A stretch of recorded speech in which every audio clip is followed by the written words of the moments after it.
Floating temples. Considered the main Air Force units of the Abyss Eaters during the era of the First Global Conflict.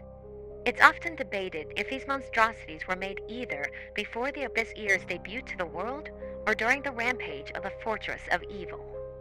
Regardless, despite their slow speed in the air, the floating temples ensured both the fortress and any other Abyss Eaters were able to cause as much chaos as they wanted on the ground without having to worry about the skies. Military planes and air balloons of any kind were unable to strike the floating temples due to their natural immunity to conventional weapons, as well as their destructive power. The red windows on the top of the temples are able to blast straight beams of crimson fire that burn even metal into molten slop.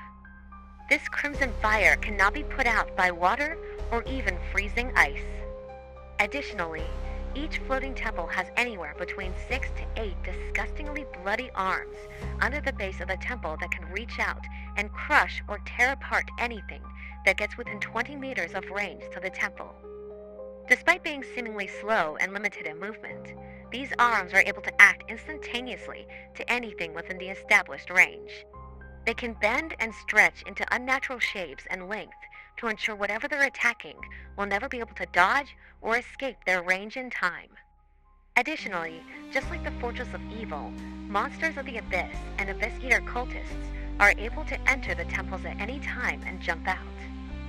Because of this, it is believed that, in addition to having hidden sleeper cells all over the world, the floating temples were able to help the Abyss Eaters invade every corner of the world and spread chaos during the era of the First Global Conflict.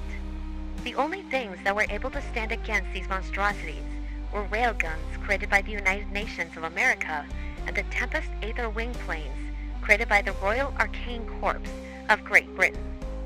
At first it was believed that all floating temples were gone after the era of the First Global Conflict. However, they began to appear around the world once again when the era of the Second Global Conflict began in 1933.